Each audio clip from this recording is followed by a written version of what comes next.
ದೇಶ ವಿದೇಶ ಸಿನಿಮಾ ಕ್ರೀಡಾ ಸುದ್ದಿಗಳನ್ನು ಫಟಾಫಟಾಗಿ ನೋಡೋಣ ಮಾರ್ನಿಂಗ್ ಎಕ್ಸ್‌ಪ್ರೆಸ್‌ನಲ್ಲಿ. ಬಸ್ ಮೆಟ್ರೋ ಪ್ರಯಾಣ ದರ ಏರಿಕೆ ಮಾಡಿದ ಬೆನ್ನಲ್ಲೇ ಅಧಿವೇಶನದ ಬಳಿಕ ಪ್ರತಿ ಲೀಟರ್ ನಂದಿನಿ ಹಾಲಿನ ದರ ಬಹುತೇಕ ₹5 ಹೆಚ್ಚಳ ಫಿಕ್ಸ್ ಆಗಲಿದೆ. ಇಂದು ದರ ಏರಿಕೆ ವಿಚಾರವಾಗಿ ಸಿಎಂ ಜೊತೆ ಕೆಎಂಎಫ್ ಅಧ್ಯಕ್ಷ ಭೀಮಾ ನಾಯ್ಕ್ ಚರ್ಚಿಸಲಿದ್ದಾರೆ. ಕೆಲ ದಿನಗಳ ಹಿಂದೆ ಹಾಲು ದರ ಏರಿಸುವಂತೆ ಕೆಎಂಎಫ್ ಮುಂದೆ ರೈತರು ಪ್ರತಿಭಟನೆಯನ್ನ ನಡೆಸಿದ್ರು. ಜೊತೆಗೆ ಹಾಲು ಒಕ್ಕೂಟಗಳಿಂದ ನಂದಿನಿ ಹಾಲಿನ ದರ ಏರಿಸುವಂತೆ ಕೆಎಂಎಫ್ಗೆ ಒತ್ತಡ ಹಾಕಲಾಗಿತ್ತು. ಹೀಗಾಗಿ ಪ್ರತಿ ಲೀಟರ್ಗೆ ₹10 ಹೆಚ್ಚಳ ಮಾಡುವಂತೆ ಸರ್ಕಾರಕ್ಕೆ ಪ್ರಸ್ತಾವನೆಯನ್ನ ಕೆಎಂಎಫ್ ಕಳಿಸಿತ್ತು. ಸಿಎಂ ಅನುಮತಿ ಸಿಕ್ಕ ಬೆನ್ನಲ್ಲೇ ಹಾಲಿನ ದರ ಏರಿಕೆ ಮಾಡೋದಕ್ಕೆ ಕೆಎಂಎಫ್ ಸಿದ್ಧತೆ ಮಾಡಿಕೊಂಡಿದೆ. ಭೂಸ್ವಾಧೀನ ಪರಿಹಾರ ನೀಡದ ಹಿನ್ನೆಲೆ ಹಾವೇರಿ ಜಿಲ್ಲಾಧಿಕಾರಿಗಳ ಕಾರನ್ನೇ ಕೋರ್ಟ್ ಜಪ್ತಿ ಮಾಡಿಸಿದೆ. ಬ್ಯಾಡಗಿ ತಾಲೂಕಿನ ಕೇರುಡಿ ಗ್ರಾಮದ ರುದ್ರಪ್ಪ ಬಸಪ್ಪ ಗುತ್ತಲೆ ಎಂಬುವರ 2 ಎಕರೆ 29 ಗುಂಟೆ ಜಮೀನನ್ನ ಜಿಲ್ಲಾಧಿಕಾರಿಗಳು ಭೂಸ್ವಾಧೀನ ಪಡಿಸಿಕೊಂಡಿದ್ರು. ಬಳಿಕ ಸಣ್ಣ ನೀರಾವರಿ ಇಲಾಖೆಗೆ ಜಮೀನನ್ನ ಹಸ್ತಾಂತರಿಸಲಾಗಿತ್ತು. ಭೂಸ್ವಾಧೀನ ಪಡಿಸಿಕೊಂಡ 55 ವರ್ಷ ಕಳೆದ್ರೂ ಪರಿಹಾರ ಮಾತ್ರ ನೀಡಿರಲಿಲ್ಲ. ಈ ಬಗ್ಗೆ ಹಿರಿಯ ದಿವಾಣಿ ನ್ಯಾಯಾಲಯದಲ್ಲಿ ಜಮೀನು ಮಾಲೀಕರು ಪ್ರಶ್ನೆ ಮಾಡಿದ್ರು.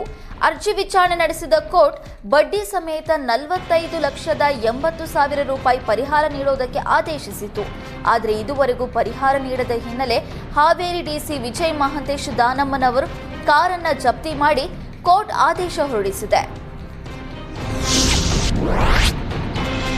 ಹಲ್ಲೆ ಮತ್ತು ಜೀವ ಬೆದರಿಕೆ ಕೇಸ್ನಲ್ಲಿ ಸಚಿವ ಮುನಿಯಪ್ಪಗೆ ಜಾಮೀನು ಸಿಕ್ಕಿದೆ. ಮುನಿಯಪ್ಪಗೆ ಜಾಮೀನು ಮಂಜೂರು ಮಾಡಿ ಜನಪ್ರತಿನಿಧಿಗಳ ಕೋರ್ಟ್ ಆದೇಶಿಸಿದೆ. ಇದೇ ಪ್ರಕರಣದಲ್ಲಿ ಮತ್ತೋರ್ವ ಆರೋಪಿ ಲಕ್ಷ್ಮೀನಾರಾಯಣ ಅವರನ್ನ ಕಸ್ಟಡಿಗೆ ನೀಡಿ ಕೋರ್ಟ್ ಆದೇಶಿಸಿದೆ. 2013ರಲ್ಲಿ ಹಲ್ಲೆ ಜೀವ ಬೆದರಿಕೆ ಸಂಬಂಧ ರಾಬರ್ಟ್ಸನ್ ಠಾಣೆಯಲ್ಲಿ ಕೇಸ್ ದಾಖಲಾಗಿತ್ತು. ಪ್ರಕರಣ ಸಂಬಂಧ ಪೊಲೀಸರು ಬಿ ರಿಪೋರ್ಟ್ ಸಲ್ಲಿಸಿದ್ರು. ಆದರೆ ಬಿ ರಿಪೋರ್ಟ್ ರದ್ದುಪಡಿಸಿ ವಿಚಾರಣೆ ಕೈಗೆತ್ತಿಕೊಂಡ ಕೋರ್ಟ್ ಇಂದು ವಿಚಾರಣೆಗೆ ಹಾಜರಾಗುವಂತೆ ಸಚಿವ ಮುನಿಯಪ್ಪಗೆ ಸಮನ್ಸ್ ಜಾರಿ ಮಾಡಿತು. ಸದ್ಯ ಮುನಿಯಪ್ಪಗೆ ಜಾಮೀನು ಸಿಕ್ಕಿದ್ದು ಬಂಧನ ಭೀತಿಯಿಂದ ಪಾರಾಗಿದ್ದಾರೆ. ಸಿಎಂ ಬದಲಾವಣೆ ಚರ್ಚೆ ಹೊತ್ತಲೇ 5 ವರ್ಷ ನಾನೇ ಮುಖ್ಯಮಂತ್ರಿ ಅಂತ ಸಿಎಂ ಸಿದ್ದರಾಮಯ್ಯ ಹೇಳಿದ್ದು ರಾಜ್ಯ ರಾಜಕಾರಣದಲ್ಲಿ ಬಿರುಗಾಳಿ ಎಬ್ಬಿಸಿದೆ. ವಿಧಾನಸಭೆ ಕಲಾಪದಲ್ಲಿ ಗ್ಯಾರಂಟಿ ಸಮಿತಿ ಸಂಬಂಧ ಚರ್ಚೆ ವೇಳೆ 2028ರಲ್ಲಿ ಮತ್ತೆ ನಾವೇ ಅಧಿಕಾರಕ್ಕೆ ಬರ್ತೇವೆ ಅಂತ ಸಿಎಂ ಸಿದ್ದರಾಮಯ್ಯ ಹೇಳಿದ್ರು. ಸಿಎಂ ಮಾತಿಗೆ ಟಾಂಗ್ ಕೊಟ್ಟ ವಿಪಕ್ಷ ನಾಯಕ ಅಶೋಕ್ 2018ರಲ್ಲೂ ಹೀಗೆ ಹೇಳಿದ್ರಿ, ಆಗ ಅಧಿಕಾರಕ್ಕೆ ಬರಲಿಲ್ಲ ಅಂತ ಹೇಳಿದ್ರು.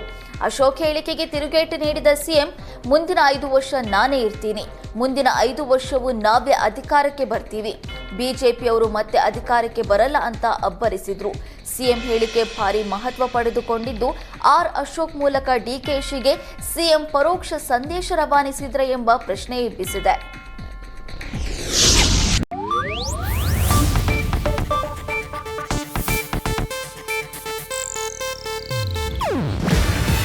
ಇದು ಏಷ್ಯಾನೆಟ್ ನ್ಯೂಸ್ ನೆಟ್ವರ್ಕ್ ಪ್ರಸ್ತುತಿ.